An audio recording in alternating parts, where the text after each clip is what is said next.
Hey what's up guys, welcome back to my channel. और आज हम यहाँ पे बात करने वाले हैं कुछ इंपॉर्टेंट अपडेट्स के बारे में। लेकिन अपडेट से बात करने से पहले हमने अपने डिस्कॉर्ड सर्वर बहुत पहले ही लॉन्च कर दिया है। जिन लोगों ने ज्वाइन नहीं किया है वो डिस्क्रिप्शन में लिंक है, वहाँ से जाकर डिस्कॉर्ड सर्वर को ज्वाइन कर सकते हैं। बात करेंगे सबसे पहली जो अपडेट है वो यहाँ पे आमका को लेकर आ रही है। तो आमका का जो इंजन है आप सभी लोगों को पता होगा 110 किलोमीटर से लेकर 130 किलोमीटर का जो थ्रस्ट है, ये जो इंजन है ये देने वाला होगा। तो इसके लिए जो DRDO रोल्स रॉयल्स के बीच में जो फिजिबिलिटी स्टडीज़ हैं वो यहाँ पे खत्म हो चुकी हैं। लेकिन अब यहाँ पे इंटेलेक्चुअल प्रॉपर्टी राइट्स पे साथ ही साथ जो बिजनेस डिस्कशन है इन सभी पे बात होने वाली है। यानी कि काफ़ी जो बड़ी मीटिंग है वो बहुत ही जल्द हेल्ड होगी।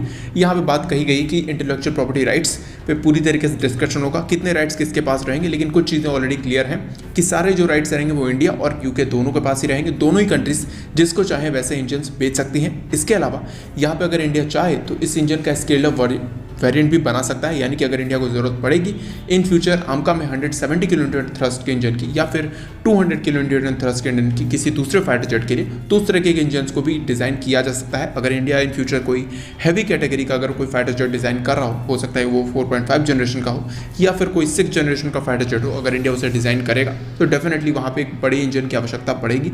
तो उस तरह के बड़े इंजन की रिक्वायरमेंट के लिए इंडिया जो है इसी तरीके के इंजन को प्रयोग कर सकता है और इसका जो स्केल्ड अप वेरिएंट है उसको बना सकता है, क्योंकि इंडिया के पास एक्सपीरियंस और साथ ही साथ जो कॉस्ट है वो दोनों ही रहने वाला है। अब बात कर लेते हैं नेक्स्ट अपडेट के बारे में। तो यहाँ पे आप सभी लोगों को पता होगा कुछ दिनों पहले मैंने एक अपडेट दी हुई थी कि कोरियन मीडिया ने यहाँ पे नशे में आकर कुछ जो अपडेट्स हैं वो दी हुई हैं कि यहाँ पे जो उनका लाइट कॉम्बैट एयरक्राफ्ट है और JF-17 यानी कि 10th जनरेशन जो तैयारा है वो यहाँ पे फाइनली सेलेक्ट हुआ है। तो यहाँ पे पाकिस्तानी डिफेंस एक्सपर्ट्स जो हैं वो यहाँ पे ये कहना चाह रहे थे कि इंडिया का जो मार्केट है उन्होंने ये खराब कर दिया है और जो JF-17 लड़ाका तैयारा है, क्योंकि यहाँ पे MiG-29 यूज़ करती हैं मलेशियन एयरफोर्स, उसके लिए यहाँ पे जो JF-17 लड़ाका तैयारा है उसको यहाँ पे सेलेक्ट किया जाएगा, क्योंकि कॉमोडिटी आएगी इंजन में जिसके लिए ऑलरेडी मलेशिया परेशान है और उस तरीके के जो MiG-29 एयरक्राफ्ट हैं उसको ऑलरेडी यहाँ पे पैक करके उन्होंने वेयर हाउस में रख दिए हैं। तो यहाँ पे अब मलेशियन जो गवर्नमेंट है उसकी तरफ से एक क्लियर आउट रिपोर्ट आई है, साथ ही साथ एयरफोर्स की तरफ से भी रिपोर्ट आई। हमने अभी तक कोई भी फाइनलिस्ट सेलेक्ट नहीं किया है।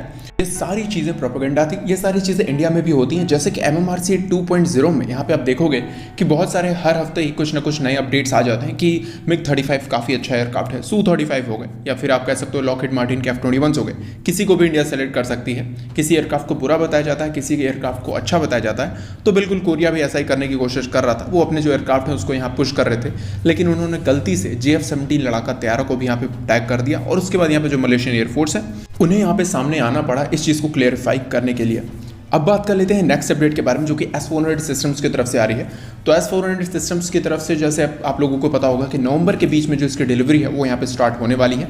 तो यहाँ पे रशिया की तरफ से कंफर्म किया गया है कि कोई भी जो डिले है वो यहाँ पे नहीं होने वाला है, यानी कि इस पीरियड टाइम में जो कि पहला जो यूनिट है वो यहाँ पे डिलीवर किया जाएगा, इसमें कोई भी डिले नहीं होगा। साथ ही साथ यहाँ पे जो सैंक्शंस को भी लेके चीज़ें कही गई हैं कि पॉसिबल है कि यहाँ पे जो सैंक्शंस है वो नहीं लगाए जाएंगे, क्योंकि जो डील है वो रूबल और साथ ही साथ इंडियन रुपीज़ में हुआ। यहाँ पे डॉलर्स में जो डील है वो यहाँ पे नहीं हुई है। साथ ही साथ ये कोई ऑफेंसिव वेपन नहीं है, ये एक डिफेंसिव वेपन है। तो यहाँ पे जो हो सकता है कि जो सैंक्शंस है वो ना लगें। और एनीवेज यहाँ से लगता भी है कि अमेरिका यहाँ पे सैंक्शंस नहीं लगा सकता, क्योंकि उनके जो अपोजिशन पॉलिटिकल पार्टीज़ हैं आज के समय में उनके तरफ से काफ़ी ज़्यादा प्रेशर आ रहा है। और अगर यूनाइटेड स्टेट्स सैंक्शंस लगाता भी है तो जैसा कि मैंने पहले भी कहा था कि रशिया की जो जियोपॉलिटिकल विन है वो यहाँ पे होगा और इंडिया वापस से रशिया की तरफ दोबारा से झुकना स्टार्ट हो जाएगा, जैसे कि वो पहले हुआ करता था। साथ ही साथ यूनाइटेड स्टेट्स से जो दूरी है वो हमेशा के लिए बनती चली जाएगी। अब बात कर लेते हैं लास्ट अपडेट के बारे में। तो यहाँ पे जो अपडेट है वो इंडिया और चाइना की तरफ से आ रही है। तो आप सभी लोगों को पता होगा इंडिया और चाइना के बीच में अभी जो मीटिंग हुई थी वहाँ पे कुछ भी जो निष्कर्ष है वो निकल के नहीं आया था। तो मीटिंग में जो चीज़ें बातें हुई थी वहाँ जो मेन टॉपिक है वो आज निकल के आया है कि चाइना ने इंडिया को कहा है कि पहले डिसएंगेजमेंट करने से पहले यहाँ पे डीएस्केलेट करना पड़ेगा, यानी कि जो हमारे ट्रूप्स आज भी हाइट्स पे मौजूद हैं, जैसे कि आप सभी लोगों को पता होगा बड़ी नंबर में हमारे ट्रूप्स वहाँ से निकल चुके हैं, लेकिन आज भी एक छोटी यूनिट वहाँ पे है जो कि लगातार निगरानी रख रही है कि कोई भी चाइनीज़ फोर्सेस की तरफ से एक्टिविटीज़ ना हो। साथ ही साथ जो फोर्सेस हमारे पास बैकअप में आज मौजूद हैं, यानी कि आप सभी लोगों को पता होगा इंडिया ने बैकअप में लाखों फोर्सेस रखी हुई हैं कि किसी भी तरह की सिचुएशन आती है तो चाइना को वहाँ से रोका जा सके या फिर जो जवाब है वो दिया जा सके। तो इसके लिए यहाँ पे चाइना ने कहा है कि उन जो बैकअप फोर्सेस को आपको पीछे हटाना पड़ेगा, उसके बाद ही यहाँ पर डिसएंगेजमेंट पर बात हो सकती है। तो यहाँ पे इंडियन आर्मी और इंडियन गवर्नमेंट ने दोनों ने इस चीज़ को नकार दिया है। इंडिया ने इसके लिए पूरी तरीके से मना कर दिया है और इंडिया ने कहा है कि आगे हम बात करेंगे तो सिर्फ और सिर्फ डिसएंगेजमेंट पे ही करेंगे, यहाँ पे कोई डिस्कलेशन नहीं किया जाएगा। हमारी जो फोर्सेस बैकअप में हैं वो तब तक रहेंगी जब तक डिस्कलेशन पूरी तरीके से नहीं हो जाता है। तो आपको क्या लगता है इन सारी चीज़ों के बारे में, यानी कि इंडिया और चाइना की सिचुएशन के बारे में? कॉमेंट करके जरूर बताएं।